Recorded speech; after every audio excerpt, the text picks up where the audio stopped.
topic is about writing the career you love. This episode will be launched on Valentine's Day, so loving your career is a fitting topic. And many people have thought about writing, or perhaps have started to write a book, but haven't been able to get their story started or finished. So I'm delighted about today's guest, Suzy Vidori, who I met a few years ago as we were both authors based in Calgary. I admired her passion as a young adult writer, and I adored reading her Fountain trilogy. When I met Suzy, she was in a full-time executive position in the corporate world, and she squeezed in time for writing amidst her job and her family commitments. She reminded me of myself when I wrote my second novel, Finding Sophie. Suzy knew she wanted to pivot to a full-time career around writing, and despite the uncertainty of making such a major shift, she made it happen almost 3 years ago. She's currently a book coach, editor, public speaker, and best-selling author of the Fountain series, which includes The Fountain, The West Woods, and The Wall of Wishes. This series has been nominated for 2 prestigious Aurora nominations for Best Young Adult Novel. Suzy's very active in the writing community here in Calgary, and she has a husband and 3 children, and is a very involved contributor to helping other authors get their stories out there. So Suzy, without further ado, tell us what your current career as an author, speaker, and writing coach involves. Hi, Laura. Thanks so much for having me today. I'm really, really happy to talk about this. So basically, I'm an author. So as you mentioned, I have 3 books out currently. I have the Fountain series, which is The Fountain, The West Woods, and Wall of Wishes. And that's been awesome. But to make a career as an author, many authors or writers actually do lots of different things. And so for me, right now, I'm book coaching and editing as well. And a book coach is basically like having a personal trainer for your writing life. So we work on a couple of different things. We work on project management, so making sure that you've got deadlines and accountability and keeping track and have a plan, basically. We work on the craft of writing. So instead of just getting an editor to mark up your pages, you can actually have a coach along the way that's teaching you and learning and has a plan to get you to be a stronger writer. And then the third thing is emotional support, because writing a book is actually really hard. It's much harder than most people think. I heard a stat earlier today, and I gotta look this up, but I heard a stat somewhere. I've always said hundreds and even thousands of hours. Somebody said 10,000 hours to me this morning. I don't know.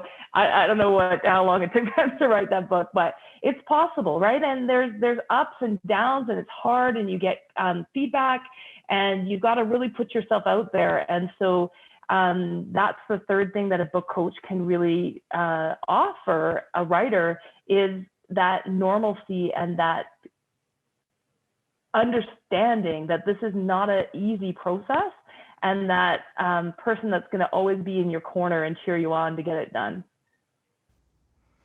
Wow, I wish I had known you when I wrote my first novel, Losing Cadence, because it took me 8 years. I had so many stops and starts, albeit I had lots else going on, like my PhD, like having a couple of kids, starting my own business, just a few things. But I think with a book coach early on, before I had the kids, I was working on this. I think I could have got it done way sooner. So I wish I had you then. It really is the Cadillac version of getting your book done.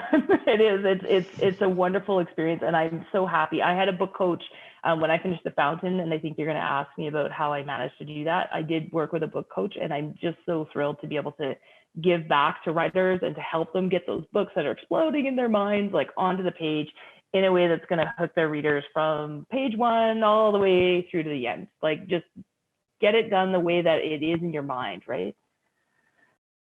Absolutely. And I had a great editor that got involved after I wrote the first book, and that really helped keep me on track. And I understand you're an editor as well, Suzy.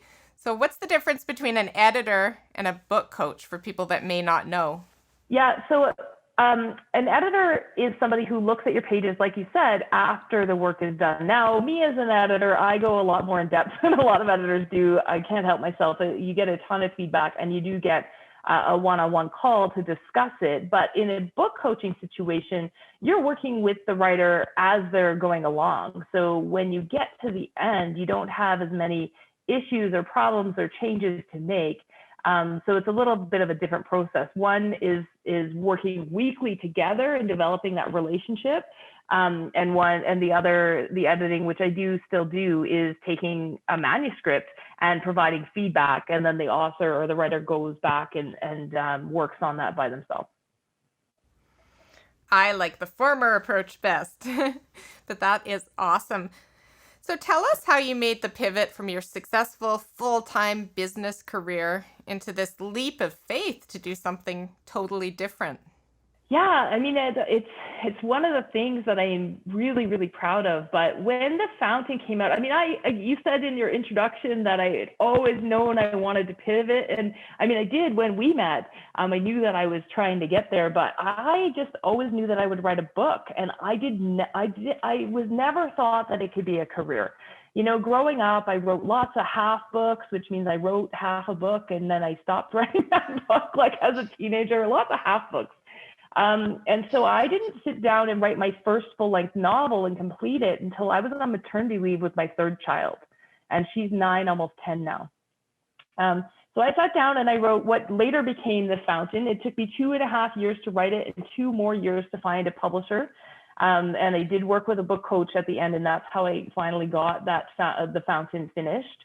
But I just thought that I would publish a book and I would go back to my job as a vice president of operations at a products company. I was traveling in my last position that I was in. I was traveling to China every quarter and managing factories all over the world and, you know, like doing some stuff. And I also was an author and I thought that that was great. And then after The Westwoods came out, I started being asked to speak and teach and tour and go to schools and talk at conferences and teach writing. And I loved it. And so there was a time, and you said it's been almost 3 years, it'll be 3 years in April. There was a time when we have a really busy family schedule with 3 kids in high level sports. And, you know, both my husband and I traveled for work at the time. And so we would have to compare schedules and see, like, where do we need the grandparents to help? Where do we need other people to drive? You know, back before the pandemic when we could support each other and raise each other's, you know, village of kids. And so The Westwoods came out and I was being asked to do this. And in April 3 years ago, we compared schedules and I was like, okay, here's the thing. I actually need to take 7 vacation days off to go and speak and teach and do this tour and then be, you know, speak at Comic-Con and do all these things that I was so excited to be invited to do. And I was like, oh, wow. And my husband's like, what are you doing? Like, you're taking your vacation days and you're going to work as an author? Like, something's got to give. And so that's about the time that you and I met and we started talking about this pivot and how I was going to do it. Because at one point I had this crazy idea that I would just take on so much work in the evenings and weekends that I could actually replace my daytime salary and then there'd be no risk, right? Like, that makes sense in your head. But it doesn't actually make sense because you can't work 24/7. And of course I couldn't, like, something had to give. My kids are like, Mom, we never see you. You're working all day and all night and all weekend. I'm like, but I'm doing this because, and it didn't make sense. So I was able to take on a couple of small contracts.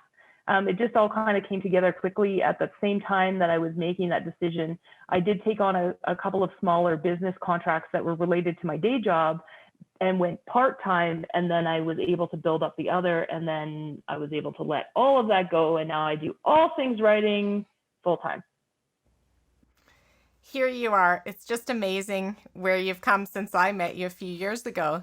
And I'm wondering, since we're all living through this prolonged COVID pandemic, how has that impacted your current career, either positively or negatively? Well, the jury's still out whether it will end up being positive or negative. I'm not really sure. It has been a really strange year. I've worked from home now for 3 years and I love working from home and all the balance that it provides, except now there's 5 of us working from home in my house. I liked it much better when they were going somewhere else to work or to school. But so really, I was making a lot of authors, as I mentioned earlier, authors and writers make a living in lots of different ways. And one of the things that I was doing because of my experience as an executive was public speaking.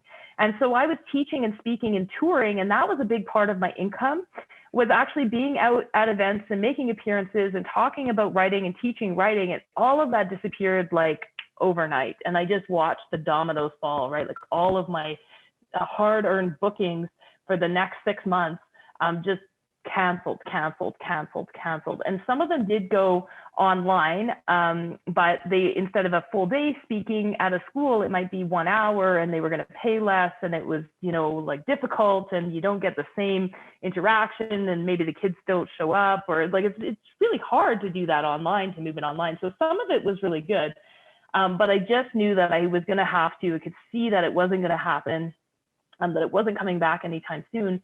And so I started doing a lot more. I had already been doing editing and book coaching, but I just started saying yes. So I had a big backlog of writers waiting to get their edits done. And I just let them know, like, I'm open for business, and I was booked. And then I really leaned into the book coaching and took on a full roster of book coaching clients in the fall of 2020.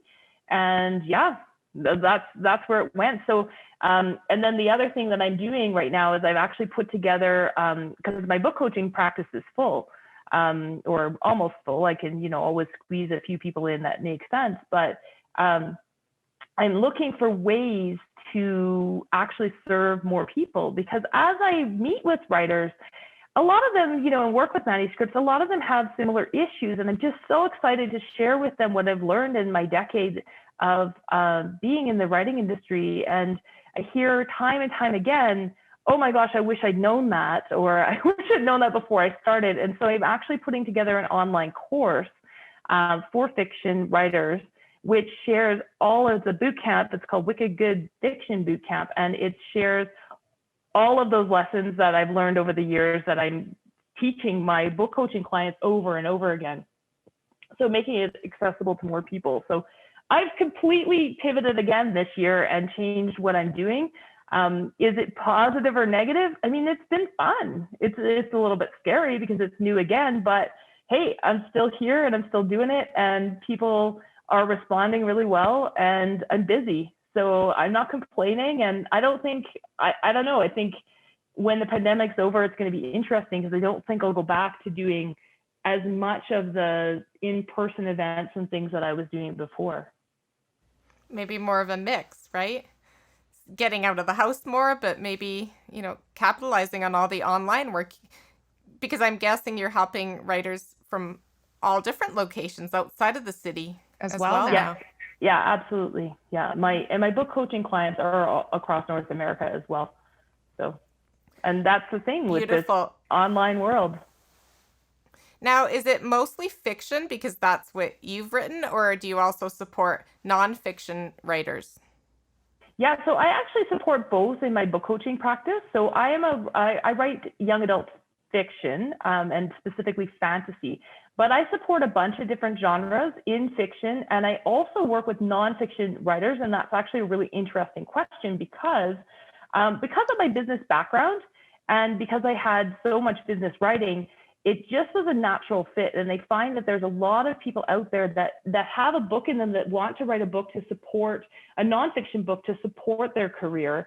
And just have, they might be strong writers and they have a strong grasp of grammar and spelling, but they just have no idea how to put a book together. So that's something that I worked on really early on to make sure that I knew. And I'm actually an accredited book coach with Author Accelerator out of the States. Because I wanted to make sure that I had all of the best practices and the current best practices to share with them, as well as all the learnings. And yeah, I right now my book coaching practice is 50-50. So 50%, like half of my writers are fiction and half of them are nonfiction. The online course that I'm building right now specifically is for fiction authors, because that's where my passion really lies. It's a lot of fun. But I really, really love helping people further their career and figuring out how to get that book that's going to convey all of their knowledge, just like what I'm doing, right? How do you convey all of your knowledge to your clients or to someone else, and how do you spread that out there? So yeah, I do work with a lot of nonfiction clients as well, and it's a huge part of my practice, and I love it. Awesome. So, the question you alluded to earlier, I am going to ask about how you made the time to write a book while you had a job and 3 kids and a husband and all these commitments, kids in sports, etc. Because people often ask me that, and I'd love to hear what you have to say. Yeah, so it's changed over the years, but when I was writing The Fountain, I was on maternity leave. And people say like, how does that work? Like, oh yeah, you didn't have enough to do. I actually took on different projects for each of my maternity leaves, but that's a different topic altogether. And I didn't take this. My third maternity leave was the only time that I took the full allotted amount that we have in Canada. I took shorter maternity leave with my first 2 children. But I just was really lucky that my children all napped. And so I just was really disciplined, and I wrote during their naps. And then when they got a little bit older and they were at preschool, I wrote in those 2 precious hours that they were at preschool. And I have an incredibly supportive husband who really believed in my dream of making this novel happen. And he took them to the zoo or to the to the science center on Saturday mornings. I would get up really early and go to Starbucks and write all day. And then I'd get hungry and I'd move over to the pub next door and I'd have lunch and keep writing. So Saturdays. And so if you live in my neighborhood, you've seen me there. You've also seen me outside the preschool writing. You've seen me in the hallway of the gymnastics club writing. You've seen me everywhere writing. And so it was kind of fun because we have a really strong community here as well. And people would be like, oh my gosh, are you writing your book right now? Like people knew what I was doing. And so when the book came out, I already had this built-in interest and support. I mean, it's a book for young adults, so it wasn't necessarily a book that they were going to read, although I do have lots of adult readers too. That wasn't the point. The point was just I felt very supported because I was out there doing it in the community. So, and if I couldn't write at home, I do now because it's my job, but then it felt too indulgent. It was like, well, there's laundry and there's dishes to do, and I should really be making supper or something else. And so I didn't find that I could write at home. I had to like, okay, here's my time and book it and off I go. And that worked for me. Beautiful. So, what advice do you have for other busy people to fit writing into their busy lives? You know, I would just say a couple of things. I could talk all day about this one, Laura. That's what a book coach could do, right? But really, I think the very first thing is notice, really pay attention to why you're writing a book and what your goals for it are. Because, everybody, a lot of people that I talk to, I mean, as soon as you say that you're a writer or a book coach, people are whispering in your ear like, "Ooh, I want to write a book," or "I am writing a book," or "I'm trying to write a book." I mean, it's happening out there way more than you think it's happening, and people just don't always talk about it because they're shy. But I think paying attention to why and what your goals are. Why do you want to write this book, and why this particular book at this moment in your life?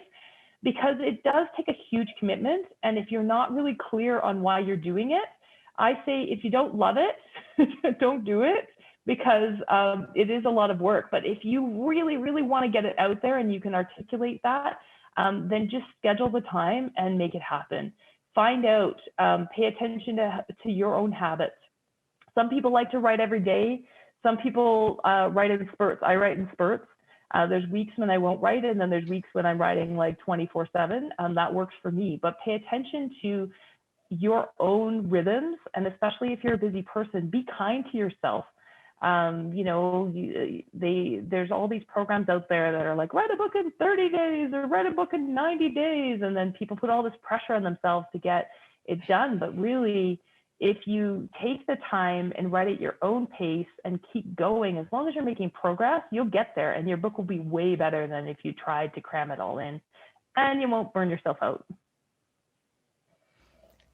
Excellent points. Now, do being part of a writing community or writing communities, can't even speak, are writing communities a good way to stay motivated and engaged and to learn? So, for those people that maybe aren't able to get a writing coach or aren't ready for one, do you recommend certain writing communities?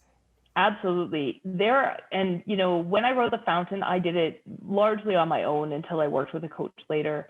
But I was really worried about reaching out to the writing community because you look online and you find all these things that you have to be a published writer, and I thought that they would, be looking down on me because I hadn't done this before, and I found the exact opposite. My writing community, I got involved, as you mentioned in the intro, I got involved with When Words Collide, which is a um, local Alberta conference that happens every August. And the people there were just so welcoming. I met my very first publisher there. I met my publicist there, and later on, a relationship that I had met my agent. And when I finally had a project that I could pitch her years later, she signed me as well. But that's all through that community that I built. And just know that writers are so welcoming, and you can't do it alone because you need people to read your work. It's not something that you can see in your own work. And people want you to love it right away, but if nobody's read it, it's really tricky to get it right. So it's something that, yes, absolutely reach out to your writing communities. And right now, during the pandemic, guys, everything is online. So I have joined way more writing communities than I could ever attend. But everything is online. I try to stay up on, I think I'm a member of about 30 writing communities in North America. So because I like to do the different genres and learn what's current and stay up on that for my editing and book coaching. There's also a lot of conferences right now that are free and online. So if normally you'd have to travel and pay to like big bucks to be at a lot of conferences and meet people, and right now tap into them. Just Google your genre or what type of book you're looking for and write it writers conferences and see if there's some free programming that's out there, because it's a really unique opportunity to get involved. Wonderful. So, thinking beyond of writing, beyond to other careers, what advice do you have for people who are working in a job that they don't like and they're thinking about making a pivot to something they're passionate about, but maybe they're very scared or fearful of whether it's the right thing to do? Yeah, absolutely. I mean, sometimes you just know in your gut that you're going to do it, you just aren't sure how. And that's kind of how I felt about this one. But I certainly am used to change in business as well, because I worked with so many growing businesses in my career. I think if you're really passionate about something, and if you want to turn your hobby or something that you do in your spare time into something that makes you money, test the waters. Put out a small offering and find out if you can make a little bit of money doing what it is that you love. If you're an artist, start trying to sell some of your work. If you're a writer, sell a short story or write some articles. So just sort of test the waters and see if there's something there. And then I would say create the job that you want and play to your own strengths. Don't look to everybody else, especially if you're going after a creative pursuit. There may be people that you want to emulate and people that you admire. That's great. And take a look at what they're doing, but recognize what your strengths are, and what people come to you for. So if it's a hobby, especially, and you want to become an expert there, what are people asking you about? And what is it that people come to you for? And can you start charging for that? And test the waters before you quit cold turkey. Because otherwise you're going to be Absolutely. really stressed. And stop comparing yourself to others, because we're all wired differently with different strengths and talents and different gaps and areas that are not natural. And we need to play to that. And I think you've done a really good job of playing to that, Suzy. Yeah, I think, at the end of the day, if the goal is to build a job that you love or to build a career that you want to wake up and do every morning, then, pigeonholing yourself to try to emulate somebody else is just going to put you back to where you felt in your 9 to 5, right? Exactly. So, speaking of how you feel, we use this term called work-life wellness. So, the other term would be work-life balance, but that implies a perfect balance, which is pretty difficult for any of us to achieve, and it sets us up for failure. It does set up for failure, but how does work-life wellness look for you personally, Suzy?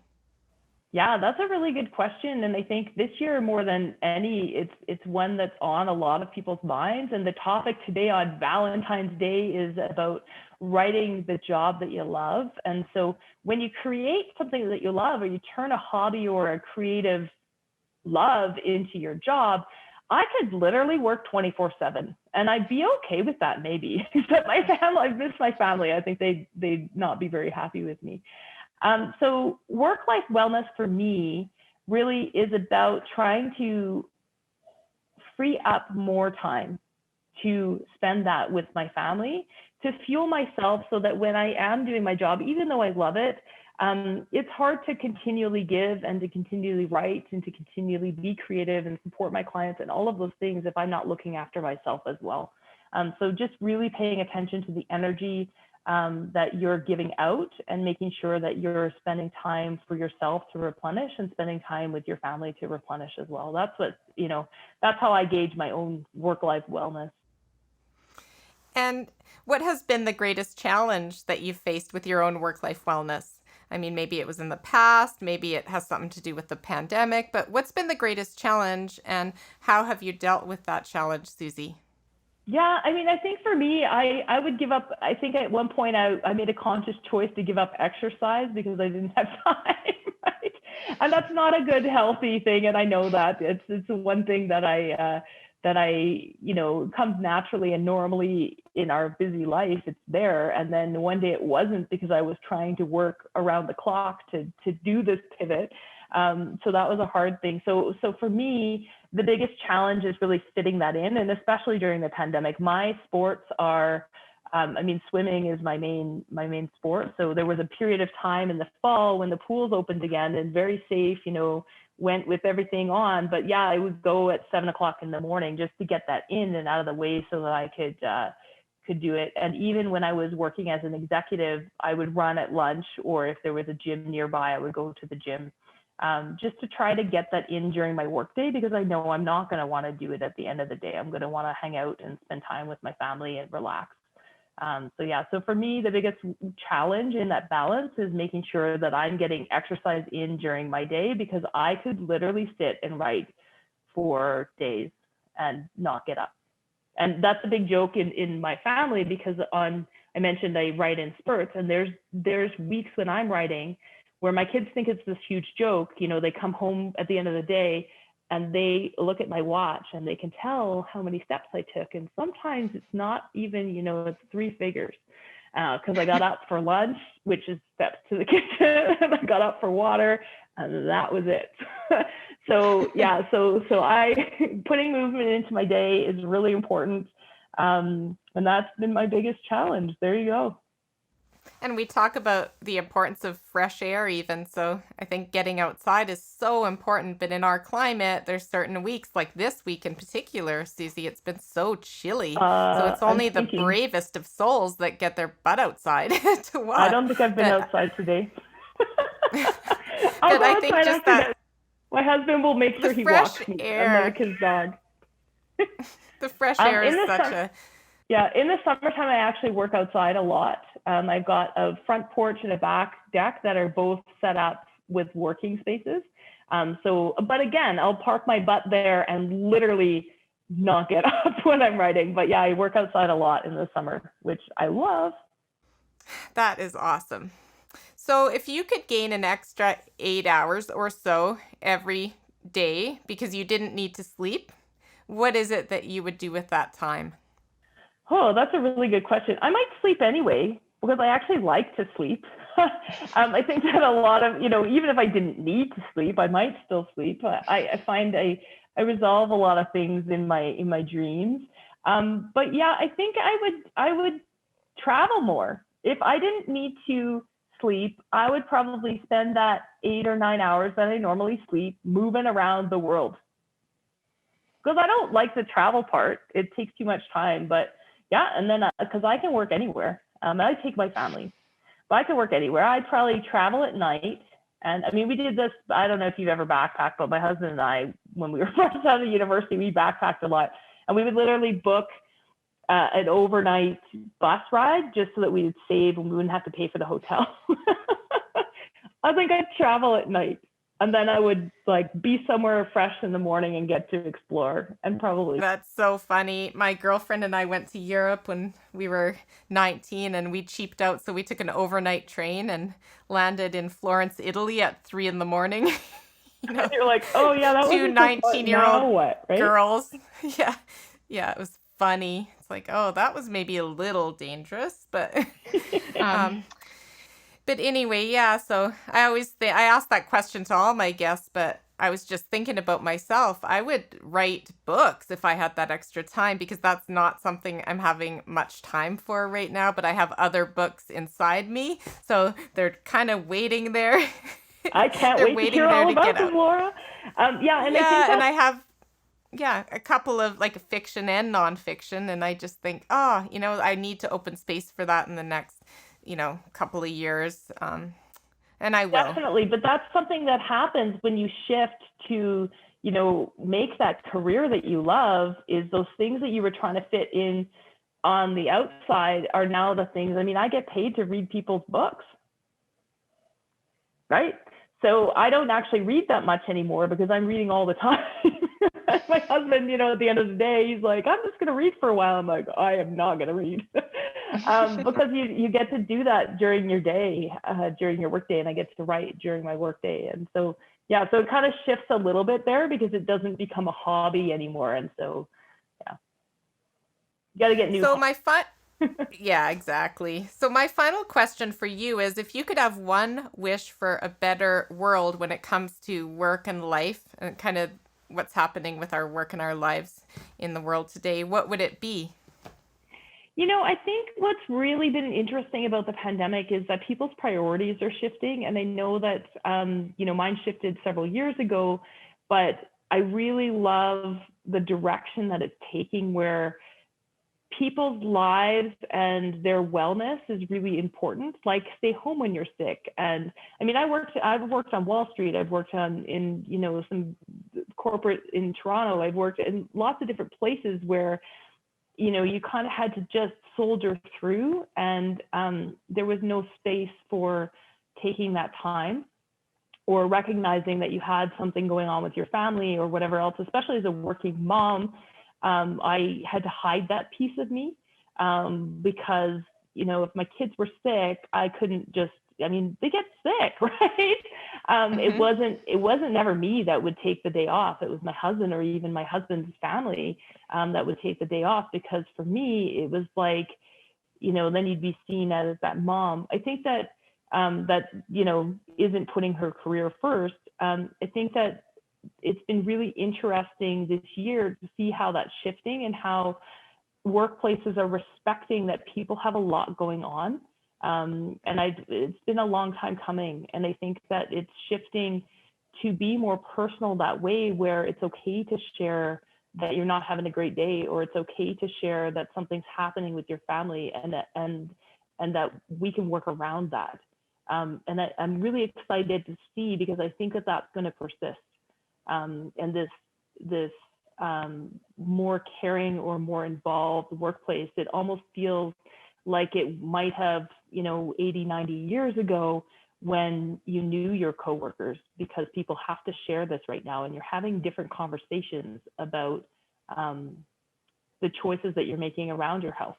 And I think it's going to be positive.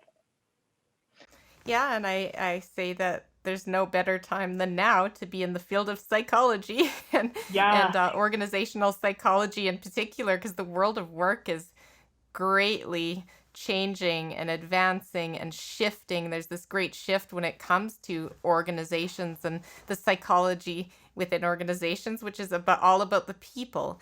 And I think the human centered organization is where it's at. So I'm really excited about my new role with Humans, which is combining human and performance into one word. And now I'm part of a team nationally, the biggest team of organizational psychologists in the country. So it's really exciting to be able to contribute more broadly. And then still, my other firm is helping lots of people with careers and career pivoting. And a lot of people are finding now is the time to do that soul searching and figure out what's next.